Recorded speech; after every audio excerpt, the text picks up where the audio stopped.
On se promène dans le Douaisis merci pour l'accueil. Alors, nous sommes à Coincy. Bonjour Claude Ego, Bonjour. le maire de la commune. Une commune de plus de 6000 habitants. 6500 habitants, voilà, commune semi-urbaine, assez bien rurale, il y a une cinquantaine d'années avant l'arrivée de l'usine Renault, qui est ici à quelques encablures.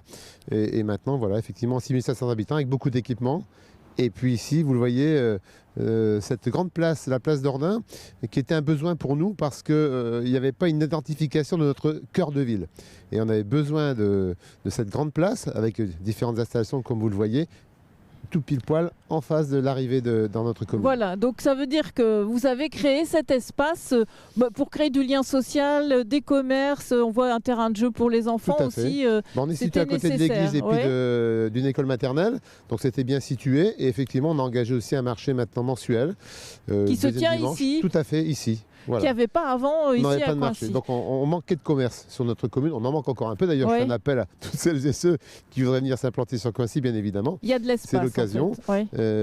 Et donc avec ce marché et quelques commerces ici sur cette place, ça permet de redynamiser notre cœur de ville. Il fallait ce genre d'espace aussi pour exister par rapport à Douai, et parce que vous avez une population aussi, des personnes âgées qui souhaitent aussi faire leurs courses ici à Coincy. C'est vrai qu'on a un quart de la population quasiment qu'on peut considérer un peu âgée, qui ont besoin de proximité. Besoin de commerce de proximité, et c'était tout à fait opportun de créer ici ce genre d'activité. Alors voilà pour cet aménagement. Le grand débat pour le moment ici, c'est, vous parliez tout à l'heure, on n'est pas loin de l'usine Renault. Il va y avoir un projet de construction de batteries électriques et vous allez être concerné par cette usine qui va s'implanter. C'est un des plus importants projets de notre région actuellement, avec ce projet de création d'usine de batteries qui pourra employer 2000 à 3000 personnes dans les mois et années qui viennent, sur le site même de l'usine Renault. Alors même si le projet s'implantera majoritairement sur la commune limitrophe qui est Lambre, on en aura une partie sur notre commune, mais à vol d'oiseau, on est peut-être à 1 km, vous le voyez, de cette grande usine. Et en termes d'activité économique, c'est extrêmement important pour nous et pour tout le territoire. Oui, en fait, c'est l'emploi que ça peut générer. L'emploi, bien évidemment, toute l'activité qui va autour de l'emploi. Ouais. Et puis, voilà, ça permettra de renforcer aussi notre attractivité. On a besoin aussi de jeunes dans nos écoles, et je pense que c'est vraiment le bon moment pour pouvoir déployer ce genre d'activité industrielle. Et là aussi, on a besoin de diversifier notre activité économique. Ok, merci beaucoup pour ces explications. Alors nous sommes toujours avec le maire pour une autre réalisation, Monsieur Ego. Ici, donc, c'est cette médiathèque, une très belle réalisation qui a été portée par la ville et par d'autres financements. Mais voilà, vous en êtes très fiers aujourd'hui. Je crois qu'on peut tous en être très fiers aujourd'hui. Réalisation mise en service en 2020, ça fait un an et demi, juste avant malheureusement cette crise sanitaire. Alors, on est sur un lieu ici hautement historique, puisque à quelques dizaines de mètres, c'était l'ancien château du Marquis d'Aoust, malheureusement démoli à la période de la guerre 14-18. On avait une ancienne petite bibliothèque qui est ici juste à côté. On a donc souhaité vraiment l'étendre pour multiplier les fonctionnalités de cette médiathèque. Donc il y a plusieurs espaces. Ici, on est dans l'espace livre, BD. Et alors, donc ça a été conçu pour donner aux gens l'envie de venir un peu découvrir. Voilà, c'est ce qu'on appelle aussi un troisième lieu. Voilà, il faut que les gens y viennent pour la partie culturelle, puis aussi pour se rencontrer, discuter. Ils peuvent prendre le café éventuellement. Et donc il y a un espace de jeu, effectivement, destiné aux petits, mais aussi aux plus âgés. Tout un espace de bibliothèque assez classique. Et puis, on a aussi des petits locaux, la partie cybercentre, et un autre atelier aussi avec des gradins où on peut faire des cours d'anglais, l'heure du conte par exemple. Et on fait beaucoup d'animations maintenant depuis quelques mois, malgré le Covid, pour attirer beaucoup de personnes dans ce lieu culturel. Et puis, on a aussi une partie touristique, avec quelques personnes qui s'occupent de la promotion du territoire. Donc c'est vraiment un lieu qui a été imaginé pour un lieu de vie, c'est bien ça. Oui, donc non seulement on vient chercher les livres, mais on peut y rester, échanger aussi, créer du lien social. Voilà. Ça aussi, ça vous tenait à cœur. Des jeunes viennent ici, par exemple, aussi, on le voit ici devant l'écran pour faire des jeux vidéo. Ouais. On a souhaité aussi attirer beaucoup d'ados. C'était un manque. Je pense qu'il y avait beaucoup de jeunes qui ne venaient pas dans ce genre de bâtiment. Ils préfèrent rester chez eux. Mais ici, moi, ils ont tout ce qu'il faut pour pouvoir passer des bons moments. Ok, merci en tout cas pour vos explications et cette découverte de Coincy. On rappelle que la médiathèque, elle est ouverte du mardi au samedi. Et bien sûr, nous, on tourne le lundi. C'est pour ça qu'il n'y a pas grand monde dedans. Voilà, comme ça, c'est dit. Merci beaucoup. Depuis 4 ans, à Coincy, il existe cette boutique, ce qu'on appelle la boutique à dons. Et pour les adhérents, c'est la Boutica. Alors, on va en discuter avec Stéphanie, qui est ici, qui s'occupe de la Boutica. Hein, c'est bien ça? C'est bien ça. Bonjour. Alors, bonjour, ça va bien? Ça va bien, merci. Vous êtes ouvert combien de fois par semaine? Alors, nous sommes ouverts 2 fois par semaine, le mardi et le samedi, de 14h à 18h. Voilà, donc ça c'est pour les heures d'ouverture. Quand on voit ici, c'est un peu la caverne d'Ali Baba, il y a toutes sortes. Ah, vraiment de tout. Vous allez du petit matériel scolaire au DVD, au CD, en passant par la littérature et actuellement... Effectivement, nous sommes sur les décos de Noël. Oui, et puis là, je vois aussi, on peut aussi profiter pour de la vaisselle. Voilà, tout à fait. Celui qui veut monter son ménage, il n'y a aucun souci. Voilà. Donc, alors le principe ici, ce sont tout ce qu'il y a là, en fait, tout ce qu'on voit autour de nous. On va aller de ce côté-là. Ce sont des dons. Hein, c'est bien ça. Vous avez reçu ces choses des gens qui veulent se débarrasser, qui veulent pas jeter, qui sont encore en bon état, et ça arrive chez vous. C'est ça le principe? Oui, tout à fait.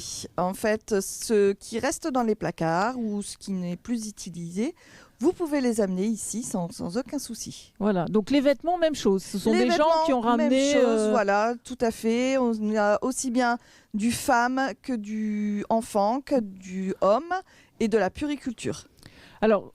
Bon, depuis 4 ans, comment ça fonctionne ici, Stéphanie? Il y a beaucoup de bénévoles, je crois, aussi dans votre association. Nous sommes 30 bénévoles. Oui, ça c'est pas mal quand même. Ouais, on est une belle équipe, toute bien solidaire et toute de bienveillance. Oui. Alors les dons arrivent les jours d'ouverture, on demande aux gens de venir ce jour-là, c'est ça le principe? Tout à fait. En fait, vous pouvez venir pour déposer simplement, ou déposer ou reprendre sans déposer, ou bien les deux à la fois. D'accord. Tout simplement. Alors, le principe, donc, il faut être adhérent, c'est ça? Voilà, c'est 5 € en année civile. Oui. Donc, alors, je suis adhérente, je viens chez vous, je peux avoir accès à tout, alors Tout à fait, dans la limite du raisonnable. Ouais. C'est un don illimité. Donc, oui, vous avez vraiment accès à tout. D'accord. Simplement, on sensibilise les gens en disant ne dévalisez pas les choses, il y en a d'autres. De base, on lutte contre la surconsommation. Donc, on ne va pas vous demander de prendre toute la boutique. Oui, en fait, c'est parti de ce projet, de cette surconsommation au départ. En fait, c'est parti. La présidente est partie sur le Ripper Café qui a été créé. Et puis après, elle a voulu continuer justement cette lutte contre la surconsommation. Donc, on a ouvert la Boutica. Il y aura d'autres projets aussi dans l'avenir qui permettront aussi de lutter. Merci beaucoup Stéphanie, et puis bonne continuation. Et effectivement, vous en avez du travail puisque vous recevez et ce qui repart après. Merci beaucoup. Merci beaucoup. C'est une curiosité à Coincy, mais il faut être adhérent pour découvrir cet endroit. Et donc, je vous présente Michel, qui est passionné de charcuterie maison. Et donc, vous avez créé une association. J'ai créé une association, les amoureux de la charcuterie maison. Et on fait des ateliers pour apprendre aux gens à faire de la charcuterie chez eux, maison. Vous aviez envie de partager cette passion? Tout à fait, j'avais envie de partager cette passion. Et c'est en créant le groupe de Facebook qui a donné cette envie. Parce que j'ai créé un petit groupe de Facebook pour partager mes recettes, et quelques recettes, et le groupe a fait 6000 membres. Ah, quand même. Voilà, quand même. Et on s'est dit, les gens ont dit, pourquoi ne pas faire des ateliers, pourquoi ne pas présenter des vidéos, des trucs comme ça. Et donc, vous organisez des ateliers. Le prochain, ce sera sur le boudin blanc. Ça sera sur le boudin blanc, tout à fait. Alors, vous allez nous donner l'eau à la bouche parce que la charcuterie maison, eh bien, Michel, il la réalise. Voilà. Alors, dites-nous ce qu'on a là sur la table. Sur la table, vous avez une copa maison. Vous avez un petit pâté de faisan.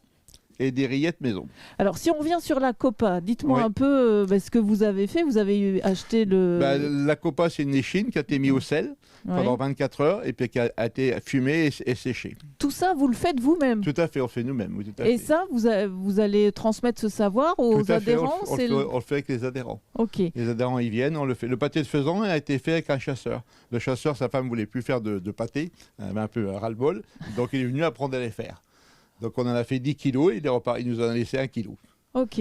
Voilà. Donc c'est vraiment ça, c'est partager. C'est partager, oui, partager. Mais vous passez du temps dans votre cuisine alors? Je passe presque toute la journée, faut essayer de dire toute la journée, oui, tout à fait. Je passe beaucoup de temps dans la cuisine.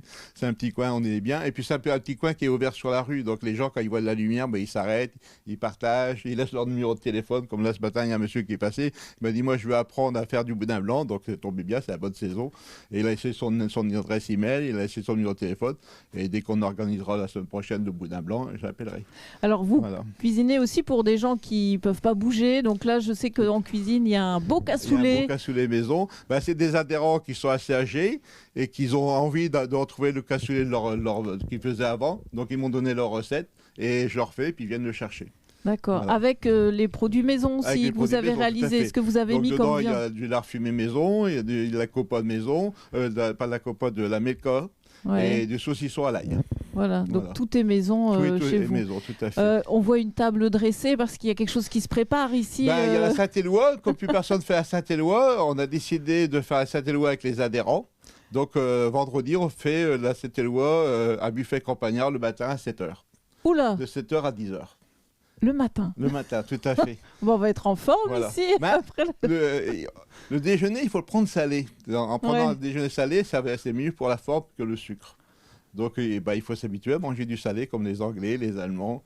Et voilà. Donc on a fait un menu avec du pâté, il y aura du saucisson, il y aura du boudin noir, il y aura des rillettes, il y aura des... Pour les adhérents, vous donnez l'eau à la bouche à ceux qui ne sont pas adhérents. Mais en tout cas, Michel, merci beaucoup pour cette passion et cette transmission. Tous les objets que vous trouvez ici, c'est tous les objets du village. C'est les gens du village qui nous déposent tous les objets. On n'a rien acheté, on n'a rien fait, c'est les gens du village qui nous déposent. Une belle collection, puis ça égaye bien votre lieu. Et tous les travaux sont faits par les adhérents. Ça aussi, je tiens à le dire, tous les travaux sont faits par les adhérents. Ils mettent la main à la pâte. Qui viennent faire l'électricité, qui viennent faire les murs. Voilà, là, il y a un adhérent qui a retrouvé des vieilles lampes, qu'il a nettoyées et réinstallées. Donc à la cuisine et ici dans le lieu. Merci beaucoup. On s'arrête là. Vous avez compris, l'association existe. Donc si ça vous tente, c'est à vous de voir si c'est possible de venir rencontrer ou de participer aux ateliers de Michel. C'est un grand plaisir. Merci pour l'accueil. Voilà, à Coincy avec cette dernière petite curiosité.